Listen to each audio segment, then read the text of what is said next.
የአረቡ ጠንቋይ ከፊያሜታ አምሃ።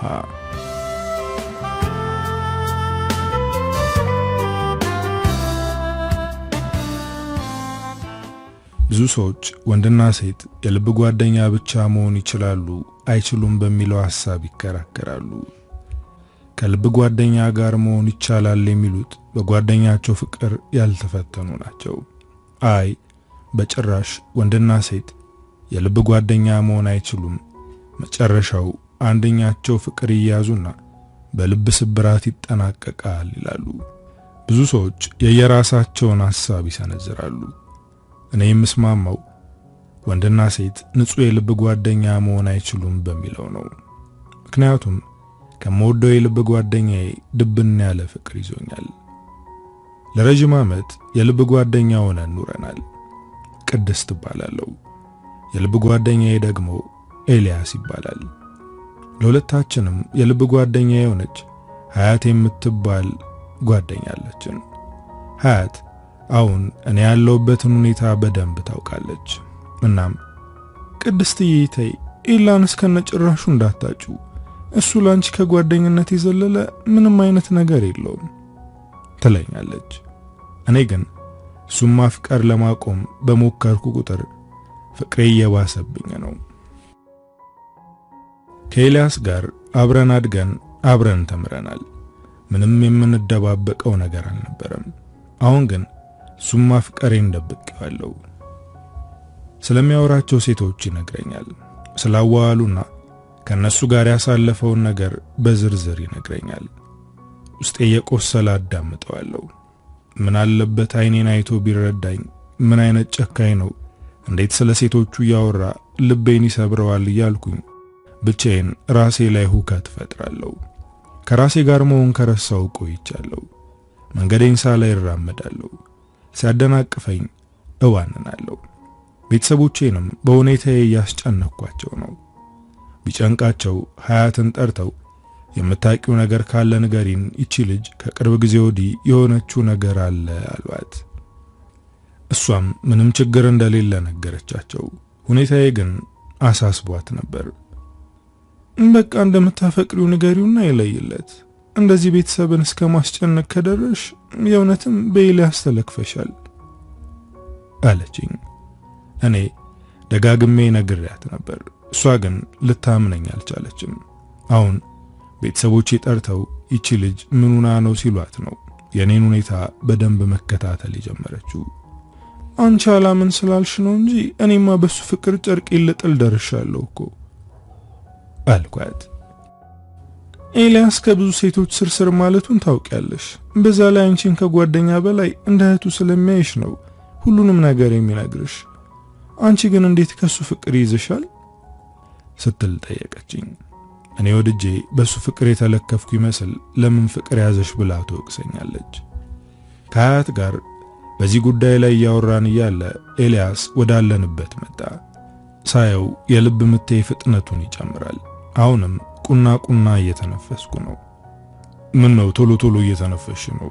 አሞሻል እንዴ ብሎ ሲጠይቀኝ አንደበቴ ተቆላለፈ። ተንተባተብኩ። ዛሬ ግን ደህና አትመስይም፣ ደህና ነሽ ብሎ ደግሞ ጠየቀኝ። እኔም ደህና መሆኔን ነገርኩት። መጨነቄን ያየችው ሀያት ሌላ ጥያቄ ጠይቆ ይባስ እንዳያስጨንቀኝ ትኩረቱን ወደ ሌላ እንዲያደርግ አንተ ግን ደህና አትመስልም አለችው። ባክሽ ቤቲ እኮ ተንጠባረረችብኝ። እሷን እየተከታተልኩ መሆኑ ሲገባት ልትንቀኝ ሞከረች። እኔ ደግሞ እሷን በእጄ ካላስገባው ኤልያስ አይደለሁም አለ። ሀያት ዞር ብላ አየችኝ። ልቤ በድብቅ ፍቅር እየተቃጠለ ነው። ደጋግሜ ጠይቃታለሁ፣ እሺ ማለቱ አይቀርም አለ። አንተ የማትፈልገን ሴት ለምን ትከተላለህ? ይልቅ ዙሪያን ተመልከት፣ ምናልባት ከቤት የተሻለች ሴት ልታገኝ ትችላለህ አለችው ሀያት። እሱ ግን አሁንም ቤቲ ማለቱን አላቆመም። ቤቲ እኮ በጣም ቆንጆ ሴት ናት። በዛ ላይ ኮስታራና በራስ መተማመን ያላት ሴት ናት። እኛ ወንዶች ደግሞ እንደሱ አይነት ሴቶች ከፍቅር በላይ እልያስ ይዙናል። ለእናንተ አይገባችሁም። እምቢ የምትል ከሆነ አሊ ጋር ሂጄ የራሴ ያደርጋታለሁ አለ። ሀያት በድንጋጤ አስታፍርላህ አለች።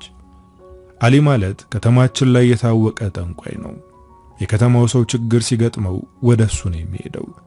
ከሩቅ አካባቢ የመጡ ችግራቸውን አስፈትተው ይሄዳሉ። አሊን ማንም ፊቱን አይቶት አያውቅም። ድምጹን ብቻ ነው መስማት የሚቻለው። ድምጹም አንዳንዴ እንደ ነጎድጓድ የሚያስገመግም ወፍራም ድምጽ ይሆናል። አንዳንዴ ደግሞ ትክክለኛና ለስላሳ የወጣት ድምጽ ይሆናል። ወፍራምና የሚያስደነግጠው ድምጹ ላይ ሲሆን ሁሉም ይፈራል። ከመጋረጃው ውስጥ ሆኖ ሲናገር ተጨንቀው ተጠበው ወደሱ የሚመጡ ሰዎች በፍርሃት መሬት ላይ ይደፋሉ። በጣም ቁጡና ኃይለኛ ይሆንባቸዋል። የሚናገረውና የሚያደርግላቸው ነገር ጠብ እንደማይል ይናገራሉ። የማያስፈራውና የተስተካከለ ድምጽ ላይ ከሆነ ብዙም አይደለም ይላሉ። አሊ እናቱ አረብ ናት፣ አባቱም አረብ ነው። ግን የአባቱ እናት ሀበሻ ነበረች። ተወልዶ ያደገው እዛው አረብ ውስጥ ነው። ይህንን ነገር ከአባቱ እንደወረሰው ይናገራል። አባቱም ሲያወርሱት ወደ ኢትዮጵያ በመሄድ እዛ ያሉ የተጨነቁ የተጠበቡ ወገኖቹን እንዲረዳ ተናዘዙ። እሱም የአባቱን ንዛዜ አክብሮ ወደዚህ መጣ። ስሙ የገነነው አሊ እስካሁን ከሁለት ሰው ውጪ ማንም ፊቱን አይቶት አያውቅም። ሁለቱም አገልጋዮቹ ናቸው። ስለሱ ብዙ ሰምቻለሁ። ከኛ ቤት እናቴ አባቴ ሳይሰማ በድብቅ እንደምትሄድ አውቃለሁ። አባቴና ወንድሞቼ ግን እዛ ሄደው አያውቁም፣ መሄድም አይፈልጉም። ኤልያስና ሀያትም ወደዚህ ሰውዬ እንኳን ሊሄዱ የሚሄዱ ሰዎችንም ይጠላሉ። ዛሬ ግን ኤልያስ ቤቲን ለራሱ ለማድረግ ወደ አሊ ሊሄድ ነው። በጣም ወዷታል ማለት ነው። በቃ እኔን አይፈልገኝም እያልኩኝ ራሴን ማስጨነቅ ጀመርኩ። ሀያት ግን እንዴት ጠንቋይ ቤት ለመሄድ ታስባለህ? ይሄ ነገር በጣም መጥፎ ነው፣ አታድርገው። እንደምንም ብለን ቤቲን ያንተ ለማድረግ እንሞክራለን እንጂ ጠንቋይ ቤትም አትሄድም አለችው። እንደዚህ ስትለው ተናደድኩ። ሀያት ኤልያስን እንዴት እንደምወደው ያወቀች ቤቲን ለሱ ለማድረግ ከሞከረች መቼም ቢሆን ጓደኛዬ ብዬ አልጠራትም በማለት ለራሴ ቃል ገባው። ኤልያስ ወደ እኔ እየተመለከተ አንቺስ ምን ታስቢያለሽ? አሊ ጋር ልሂድ እንዴ ብሎ ጠየቀኝ። ስለሱ እያሰብኩ በነበረበት ድንገት ስለጠየቀኝ ለመመለስ ተደናበርኩ። እኔ እንጃ አልኩት። ሀያት በእኔ ምላሽ ተናደደች። ጠንቋይ ቤት ልሄድ እኮ ነው፣ ቀለል አድርገሽ እኔ እንጃ ትያለሽ እንዴ አለችኝ። እሱ ከፈለገ ልናስቆመው አንችልም። ስለዚህ የኔ ምላሽ ምንም ይሁን ምን ጥቅም እንደሌለው ነገርኳት።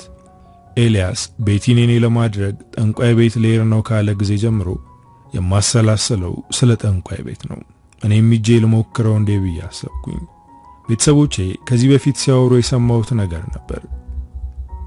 ከኛ ቤት በታች የሚኖሩ ባልና ሚስቶች ከመጋባታቸው በፊት እሷን እንደማይፈልጋትና ሌላ የሚወዳት ሴት እንደነበረች ሰምቻለሁ። እናም ያውኗ ሚስቱ እኔ ለኤልያስ በፍቅር እንደከነፍኩለት እሷም በሱ ፍቅር ከንፋ ነበር። እሱን የራሷ ለማድረግ ብዙ ነገር አድርጋ አልተሳካም ነበር። በስተመጨረሻም አሊ ጋር ሄዳ ተሳካላት። አሁን እሱ ነፍሱ እስኪወጣ ይወዳታል። የአረቡ ጠንቋይ ተሳስቶ አያውቅም እያሉ ምሳሌ የሚያደርጓት እሷን ነው። ከዚህ በፊት ይሄን ነገር ስሰማ ድራማ ይመስለኝ ነበር።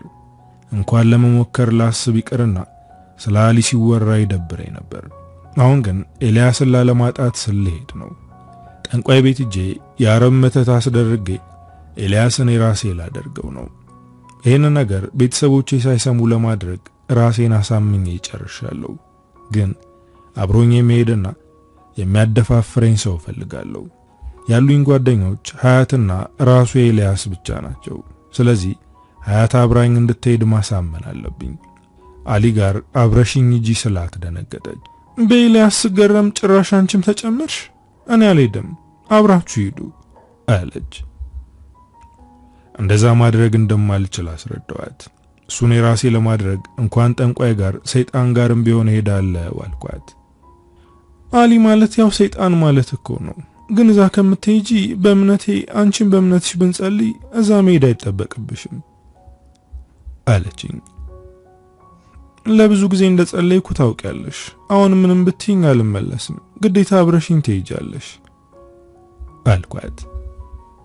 ሀያት በጭራሽ አልሄድም፣ አንቺም መሄዳለሁ የምትይ ከሆነ ለአባትሽ እናገራለሁ ብላ አስፈራራችኝ።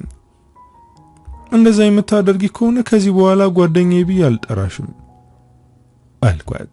እሷ ግን አሁንም ልትራራልኝ አልቻለችም። እሺ ቀስ በቀስ ትረጅኛለሽ፣ ስለዚህ ከምትሄጂ ብታኮርፊ ይሻለኛል አለችኝ። ኤልያስን የራሴ እስከማደርግ የምችለውን አደርጋለሁ፣ ስለዚህ መሄድ አይቀርም ብዬ ድርቅ አልኩባት። ሀያት ከጓደኛም በላይ እህቴ ማለት ናት። ብቻዬን ለመሄድ ስነሳ እንዴት ብቻሽን ትሄጃለሽ? እኔም አብሬሽ እሄዳለሁ አለችኝ። አይሆንም ያለችኝ ተስፋ ቆርጬ እንድቀር ስለፈለገች ነበር። ግን መሄዴ ቁርጥ ሲሆን አብራኝ ለመሄድ ተስማማች። ይህንን ነገር ያንቺም ሆኑ የኔ ቤተሰቦች ማወቅ የለባቸውም፣ በተለይ አብዲ ማወቅ የለበትም አለችኝ። ከአብዲ ጋር ከ3 ወር በኋላ ኒካ ያስራሉ። ይህንን ከሰማ ችግር ይፈጠራል። ችግር የለውም፣ ይሄ ሚስጥር በእኔና ባንቺ መካከል ነው የሚቀረው አልኳት። እዛ የሚያውቀን ሰው ካለ እንዳያየን አለባበሳችንን ለወጥ አድርገን ነበር ሄድነው። ወደ ግቢው ስንገባ ሰው ወደ ቤት ለመግባት በሰልፍ ተቀምጧል። አብዛኛው ሰው እርስ በርስ ስለሚተዋወቅ ተፋፍሮ አይተያይም። እኛ ራሱ ብዙ የምናውቃቸው ሰዎች አይተናል፣ ግን ምን እንደሚደረግ አናውቅም። ስንገባ ምንድነው የምናደርገው እያለን ስናንሾካሹክ ከኛ ቀጥላ ያለችው ሴት ሰማችን። እዛ ለመግባት ከታደላችሁ እሳቸው ይነግሯችኋል፣ ታላቁ አሊ የልብን ያውቃሉ አለች። ይህኔ እኔና ሀያት እርስ በርስ ተያየን። ሀያት ወደ ጆሮዬ ተጠግታ የልብ ያሉ የምትለው ሰውየው እግዚአብሔር ነው እንዴ ያለችኝ። እቺ ልጅ ልታስቀኝ ነው። ወደ ሴትዮዋ ስንዞር ገላመጠችን። ሳታምኑ ከሆነ የመጣችሁት አትድኑም፣ አሊ ይቆጡባችኋል፣ ስለዚህ ተረጋጉ አለችን። እንደምንም ታግሰን ጠበቅን። ወደ በሩ ስንቃረብ ሰው ተከትሎ የመጣ መግባት አይችልም፣ መግባት የሚችለው ባለ ጉዳዩ ብቻ ነው ብለው ሀያትን ወደ ኋላ አስቀሯት። ትንሽ ስለሚያማት አብሬያት መሆን አለብኝ ያለችው፣ አጋፋሪው ግን አልፈቀደላትም። ሀያት ስትቀር መፍራት ጀመርኩ። ዞር እያልኩኝ አያታለሁ፣ እሷም ፈርታለች። በቃ ተመለሽና ወደ ቤታችን እንሂድ እያለች በምልክት ትጠቅሰኛለች። እኔ ግን እዚህ ደርሼ መመለስ አልፈለኩም። በድፍረት ወደ ውስጥ ገባው። ስገባ በፍርሃት ሰውነቴን ላማትብ ነበር፣ ግን ወዲያው እጄን ሰበሰብኩ። ያለሽው ቤተክርስቲያን ሳይሆን ጠንቋይ ቤት ነው፣ እረፊ እያልኩኝ ራሴን አናገርኩ። 3 ሰው አንድ ላይ ነው የሚገባው። ከኔም ጋር የገቡት 2ቱም ሴቶች ናቸው። ከመጋረጃው ፊት ለፊት ተቀመጥን። ከጎን ቡና የምትካድም ሴት አለች። ካዳሚዋ ትታያለች። መጋረጃ ውስጥ ያለው ሰውዬ ግን አይታይም። ካዳሚዋ ተነስታ የሶስታችንንም ግንባር በጣና አሸት አድርጋ እጣኑን አጨሰችው። ሰውነቴ እየተንቀጠቀጠ ነው። አብረውኝ ያሉትና ካዳሚዋ ፍርሃቴን አይተዋል። መጋረጃ ውስጥ ያለውም ሰውዬ ተመልክቷል። ለምንድን ነው የፈራሽው? እዚህ ቤት ውስጥ የሚያስፈራ ነገር ተመልክተሻል አለኝ። ለስለስ ያለና የሚያምር አነጋገር ነበር ከመጋረጃው ጀርባ የሰማሁት። ያኛው እንደ ነጎድጓድ የሚያስፈራውን ድምጽ ሳይሆን የተረጋጋውንና ደስ የሚለውን አንደበቱን ነበር የሰማሁት። ዛሬ አሊ ያኛውን አሊ ባለመሆኑ አብረውኝ የነበሩት ትንሽ ቅር ብሏቸዋል። እኔ ግን ለመጀመሪያ ጊዜ ስለሆነ ይሄ ይሻለኛል፣ ለጠየቀኝ ምላሽ መስጠት ግዴታ ስለሆነ መለስኩለት። ይቅርታ፣ ዛሬ የመጣሁት ለመጀመሪያ ጊዜ ስለሆነ ነው ትንሽ የፈራሁት አልኩኝ። እናንተ ነገ ተመልሳችሁ ነው ብሎ አብረውኝ የገቡትን አስወጣቸው። ካዳሚዋንም እንድትወጣ አዘዛት። አሁን እኔና መጋረጃ ውስጥ የተደበቀው አሊ ብቻ ነን ቤቱ ውስጥ ያለ ነው። እዚህ የመጣሽው ልሞክረው ብለሽ ነው እንጂ አምነሽበት እንዳልሆነ አውቃለሁ። ግን ካላመንሽበት ለምን እዚህ ተገኘሽ አለኝ። ታላቁ አሊ እንኳን ሲናገር በመጋረጃ ውስጥ የሚታየው ጥላው ራሱ በፍርሃት ራስ ያስታል ሲባል ነበር የሰማሁት። አሁን ግን ደስ የሚል የወጣት ድምጽ ነው የሚሰማኝ። ግራ ገብቶኝ ነው። እኔ ወደዋለሁ፣ እሱ ግን ሌላ ሴት ነው የሚወደው። ለዚህ የሚሆን መፍትሄ ለማግኘት እየኳተንኩ ነው አልኩት። ይህንን ስናገር ሲቃ ተናነቀኝ። በጣም ደስ የምትይ ሴት ነሽ። ለምን እሱን ትከተያለሽ? እሱ አንቺን እንዲከተልሽ ማድረግ ትችያለሽ እኮ አለኝ። እንደዛ ማድረግ አልቻልኩም አልኩት። አሁን ጠንቋይ ቤት መሆኔን ረስቼዋለሁ። የስነ ልቦና አማካሪ ጋር እያወራሁ ያለው ያክል ነው የተሰማኝ። ወደዚህ ተጠጊ አለኝ። እኔም ሳልፈራ ወደ መጋረጃው ተጠጋው። እጄን ወደ መጋረጃው አስገባሁት። በለስላሳ እጁ ያዘኝ። መዳፌን እየነካካ በጣም ውብና የተለየች ሴት ነሽ አለ። አሁን መፍራት ጀመርኩ። ይሄ ሰውዬ ምን አስቦ ነው? ሌላ ነገር አስቦ ነው እንዴ? ካሰበ ተነስቼ እወጣለሁ እያልኩኝ እያሰብኩ ነበር። በዝምታ እጄን እየነካካኝ ነው። የመዳፉ ልስላሴ ደስ ይላል። በፍቅር መውደቅሽን እንደ መጥፎ ነገር አትዩ። ፍቅር ጥሩ ነገር ነው። ጥላቻን የሚያሸንፈው ጦረኛ ወይም ስፖርተኛ አሊያም ግዙፍ ሰው አይደለም። ምሁርም ሆነ ጥበበኛ አይደለም። ጥላቻን የሚያሸንፈው ብቸኛው ኃይል ፍቅር ብቻ ነው። ስለዚህ ልብሽ ውስጥ ፍቅር በመኖሩ እድለኛ ነሽ። ልበ ንጹህና ክፋት የሌለባቸው ሰዎች ናቸው በፍቅር የሚወድቁት አለ። እርጋታውና አነጋገሩ፣ የእጁ ልስላሴ ትኩረቴን ሰብስቦ ይዞታል። አንድ ልነግርሽ የምፈልገው ነገር የወደድሽው ወንድ ላንቺ የሚሆን አይደለም። ስለዚህ ራስሽን አታድክሚ። ምንም ብትለፊ አይሆንሽም። ከሱ የበለጠ ለልብሽ ቅርብ የሆነ እጆችሽ እንደዚህ ሲይዛቸው ልብሽ ድረስ የሚሰማ ንዝረት ያለው ወንድ ወደ አንቺ እየመጣ ነው። ስለዚህ ይህንን የማይረባ እየተከተልሽ ሴትነትሽን አታዋርጂ አለኝ። ደነገጥኩ፣ ፈርቻለሁ። እኔ የምፈልገው ኤልያስን ብቻ ነው። ሌላው እንዳልፈልግም። እሱን እኔ የማደርግበት መንገድ ንገሩኝ አልኩት። እንደዛ ከሆነ ደጋግመሽ መምጣት ይኖርብሻል። የምትመጪውም ወደ ነጎድጓዱ ማንነቴ ስቀየር ሳይሆን አሁን እንዳለው ሰውን ነው አለ። ለረጅም ሰዓት እጄን ይዞኝ ቆይቷል። የሆነ ሰዓት ላይማ መጋረጃውን ገልጬ ሰውየውን ለማየት ቃቶኝ ነበር፣ ግን ፈራው። ስወጣ የሁሉም ሰው አይን እኔ ላይ ነበር። ወደ ሀያት በመሄድ በቃ ከዚህ እንውጣ አልኳት። እንደወጣንም በቁጣ ተናገረችኝ። እዛ ውስጥ ከዛ ጠንቋይ ጋር ብቻሽን ምን እያደረግሽ ነበር? ውጭ ያሉት ሰዎች እኮ ታላቁ አሊ እንደወደደሽና ካንቺ ጋር ሌላ ነገር እያደረጋችሁ እንደሆነ ነበር ሲያወሩ የነበሩት አለችኝ። ደነገጥኩ። እንደዛ የሚባል ነገር የለም፣ ምንም አላደረኩም። ሰውየው ኤልያስ አይሆንሽም እያለ ሲቀባጥር ነበር። ሌላ የሚወድሽ ወንድ ወደ ህይወትሽ እየመጣ ነው አለ። እኔ ደግሞ ከኤልያስ ውጭ የምፈልገው ወንድ የለም አልኩት። እሷም በእፎይታ ተንፍሳ ጎሽ ገና ዛሬ አለ የሚባለው ሰውዬ ተመቸኝ። እኔም ኤልያስን እንድታየው ነግሬሻለሁ። አለ የሚባለው ሰውዬ እውነቱን ነው። ኤልያስን ታየው፣ ራሽ ላይ ብቻ ትኩረት አድርጊ። ከዚህ በኋላ ደግሞ ወደዚህ ቦታ አንመጣም፣ ይሄንን ወቂው አለችኝ።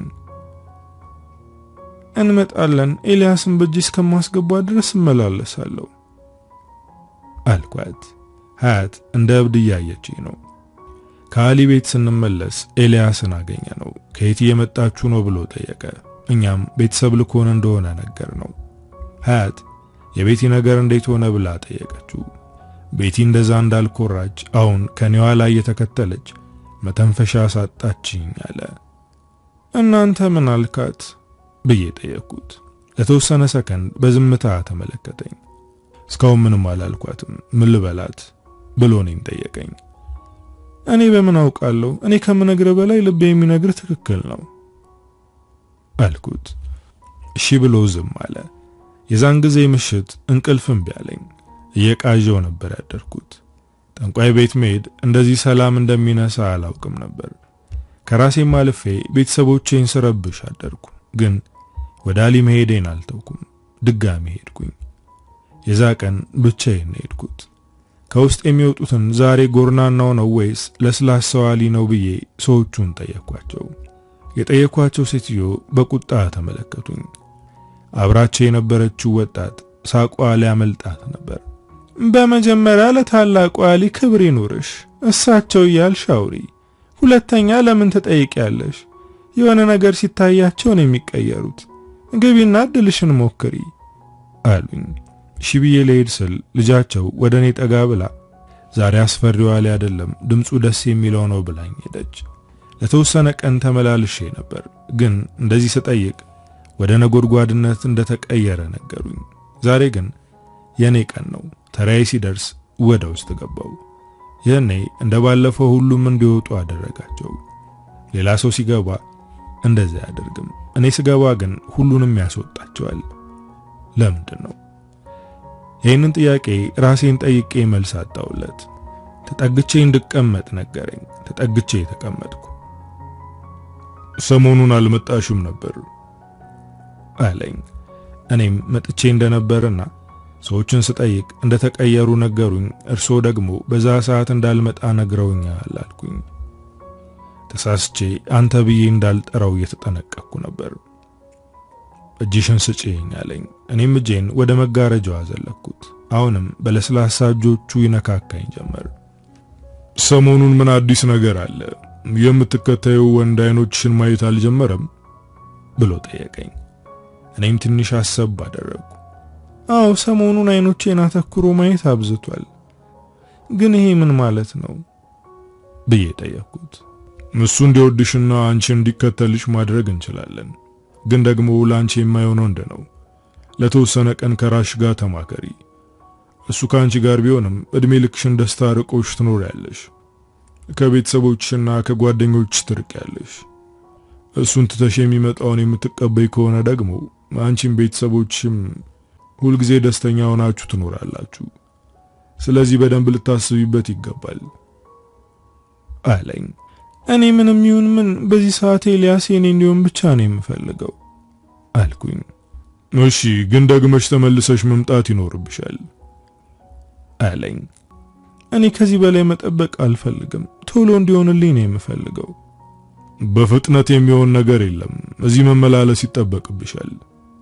ይህ ሰውዬ እየቀለደብኝ ነው እንዴ? ይህን ያክል የተመላለሰ ሰው የለም እኮ እያልኩኝ በውስጥ ያወራለሁ። ቀጣይ ስትመጪ ግን እሱን ይዘሽው ነይ ብሎኝ አረፈ።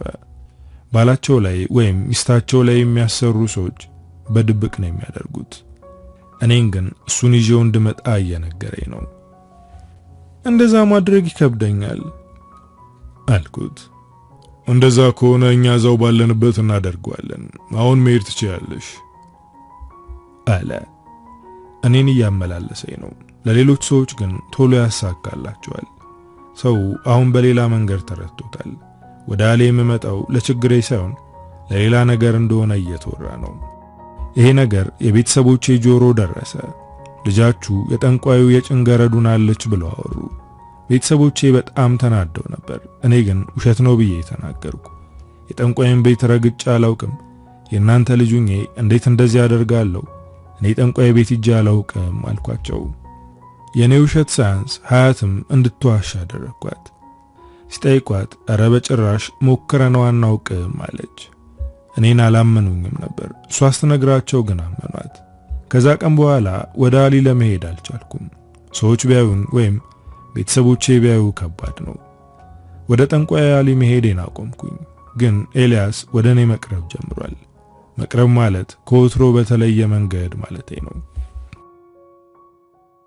ባለፈው የውብሸት ሱቅ በር ላይ ቁጭ ብለን ሀያትን እየጠበቅናት ነበር።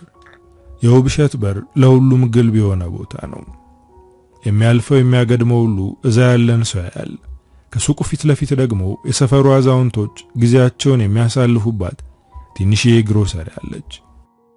እኔና ኤልያስ የውብሸት ሱቅ በር ተቀምጠን ያላፊ አግዳሚው አይን ማረፊያ ሆነናል። ሁለት የሰፈር ጎረምሶች ሲያልፉ ቆንጂዬ የታላቁ አሊ ቤት መሄድ ከጀመርሽ ወዲህ ቆንጆ ሆነሻል ብለውኝ አለፉ። የተናገሩት ነገር ትንሽ ቢያበሳጨኝም ከነሱ ጋር አፍ ብካፈት ኤልያስን ችግር ውስጥ ማስገባት ይሆንብኛል ብዬ ዝም አልኩኝ።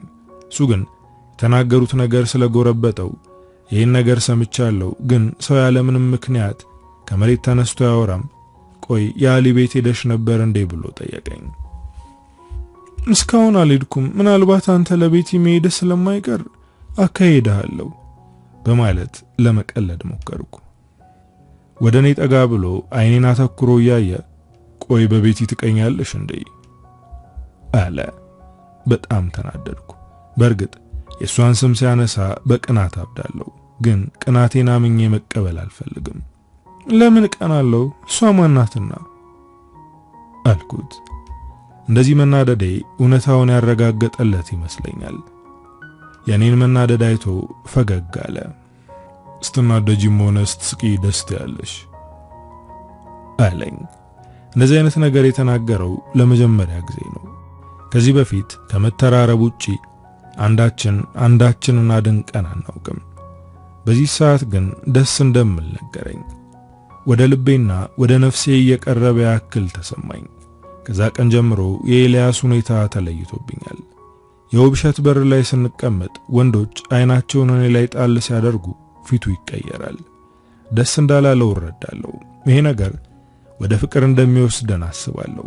ግን ደግሞ አሊያ ላይ ነገር ትዝ ይለኛል። ኤልያስ አንቺ ጋር ቢሆንም ደስተኛ አትሆኝም ብሎኝ ነበር።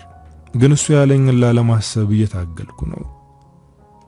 ከሀያት ጋር ወክ አድርገን አረፍ ለማለት ወደ ካፌ ጎራ አለን። ከተገናኘን ሰዓት ጀምሮ ስለ ኤልያስ እያወራኋት ነው። በቃ አረፍት ስጭኝ፣ ኤልያስን ስም መስማት ሰልችቶኛል አለችኝ። ደንገጥ አልኩኝ። እሺ እስኪ ስላንቺና ስለ አብዲ ንገሪኝ። እስክትጋቡ ቸኩላችኋል አይደል አልኳት። እሷ ግን እንደወትሮ ፊቷ ላይ ፈገግታ አልታየባትም። አንገቷን አቀርቅራ የሆነ ነገር ሰምቼ ነበር ግን እርግጠኛ መሆን አልቻልኩም አለችኝ። ጓደኛዬ እንደዚህ ከፍቷትና ተጨንቃ አይቻት አላውቅም። ምንድነው ችግራችሁ ንገሪኝ፣ ጓደኛሽ እኮ ነኝ። እኔ ሲከፋኝና ሲጨንቀኝ እንደማማክርሽ አንቺም እንድታማክሪኝ እፈልጋለሁ አልኳት።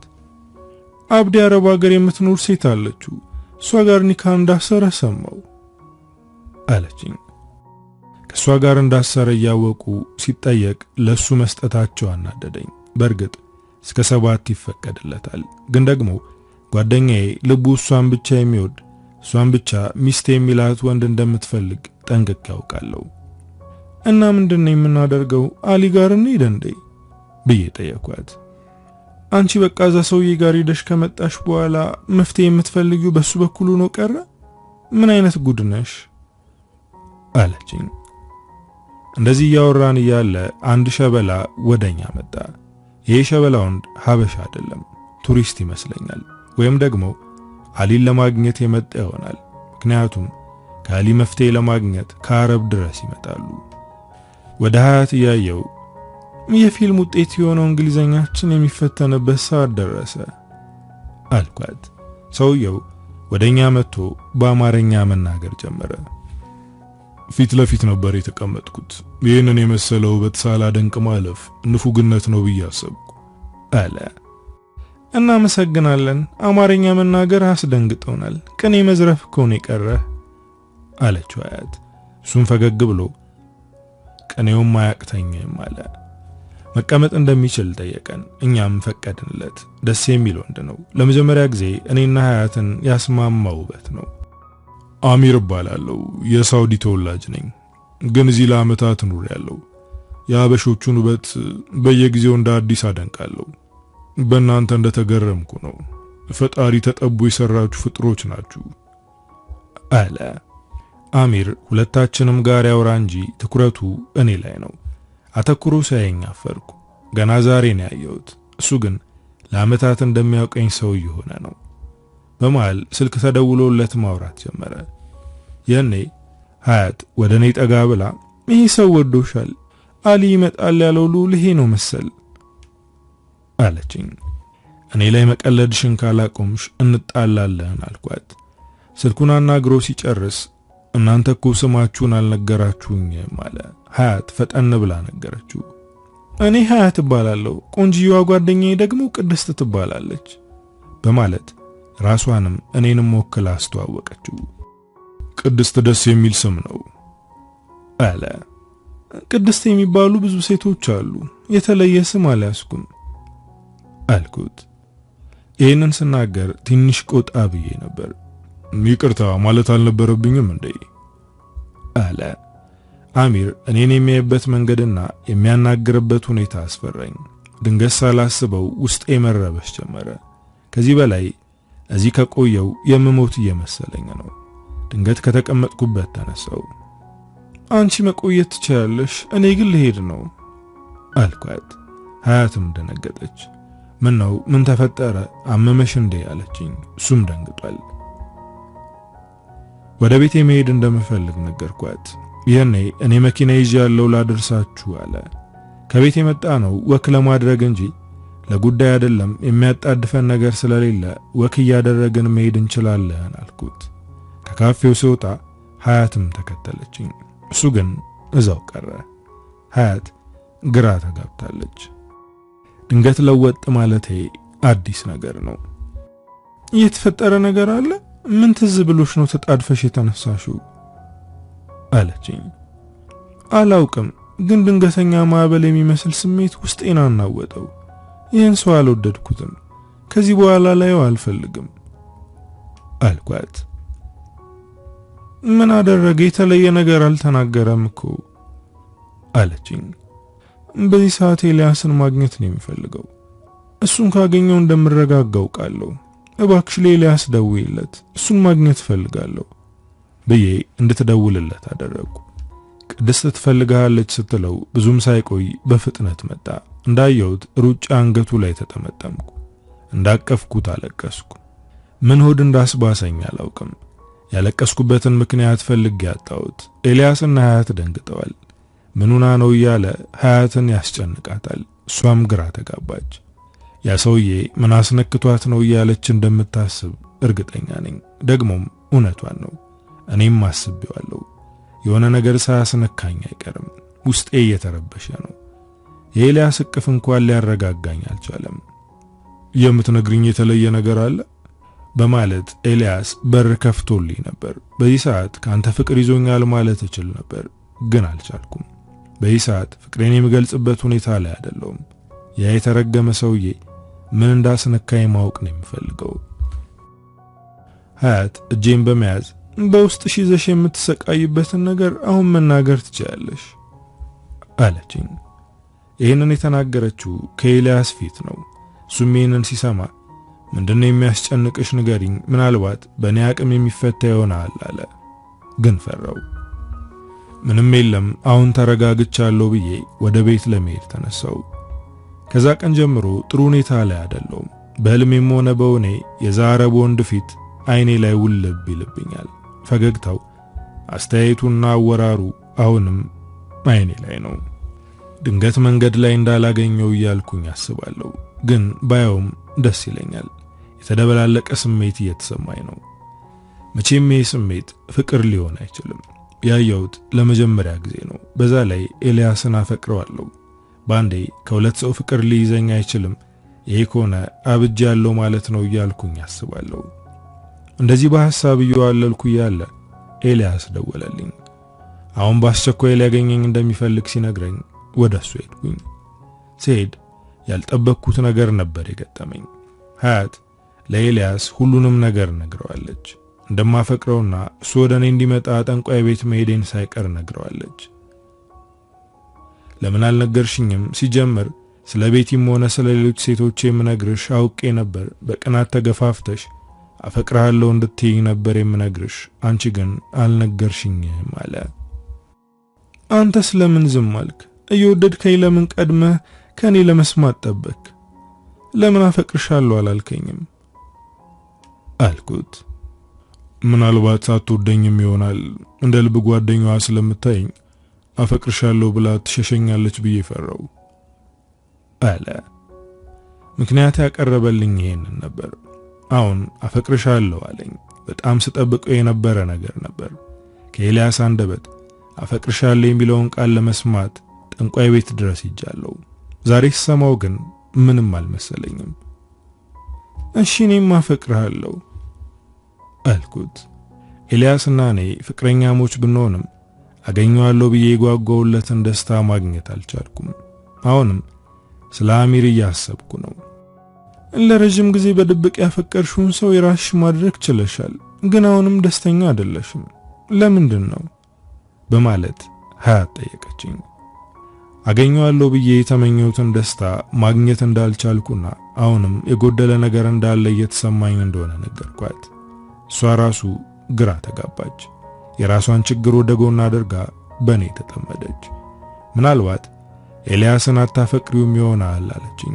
እኔ ግን አፈቅረዋለሁ ብዬ ድርቅ ብያለሁ። ከሱ ፍቅር እንዳልያዘኝ ካመንኩ ሌላ ሰው እንዳፈቀርኩ አመንኩ ማለት ነው። ምክንያቱም በዚህ ሰዓት የሆነን ሰው እንዳፈቀርኩ እርግጠኛ ነኝ። ኤልያስ ባይሆንም እሱ ነው ብዬ ሙጥኝ ብያለሁ። ሀያት ግን ይህንን ውሸቴን ነቅታብኛለች። ማመን ፈርተሽ እንጂ ከኤልያስ ፍቅር እንዳልያዘሽ አሁን ገብቶሻል አለችኝ። ከሷ ማምለጥ አልቻልኩም። በጥርሴ ጥፍሬን እየቆረጥኩ አዎ ከኤልያስ ፍቅር እንዳልያዘኝ በስተመጨረሻም ገብቶኛል፣ ግን ከማን እንደሆነ ባላውቅም ፍቅር ይዞኛል አልኳት። ምናልባት ከአሚር ይሆናል የያዘሽ በማለት ፈገግ አለች። ይሄ ምንም ፈገግ አያስብልም። ከማንም ቢይዘኝ ለውጥ የለውም። ኤልያስን መስበር አልፈልግም። እንዲሁ እያስመሰልኩ ቀጥላለሁ አልኳት። ምንም የምትሰጠኝ አስተያየት አልነበራትም። በዝምታ ሐሳቤን መስማማቷን አሳወቀችኝ። ከቀናት በኋላ ከሀያት ጋር ሆነን አሚርን አገኘነው። ሳየው ድጋሚ የባለፈው ስሜት ተሰማኝ። እጁን ለሰላምታ ዘረጋልኝ። ስጨብጠው ሰውነቴን ኤሌክትሪክ እንደያዘው ሰው ነዘረኝ። እጄን እንደጨበጠኝ ትንሽ ቆየ። ልቤ በፍጥነት ሲመታ ፈራው። እጄን አስለቀቅኩት። ሻይ ቡና እንበል ሲል እኔ አልችልም አልኩኝ። ትንሽ መንገድ አብሬያችሁ ልራመድ ብሎ አብሮን መጓዝ ጀመረ። ለምንድነው ከኔ የምትሸሹ? ያጠፋሁት ነገር አለ በማለት ጠየቀኝ።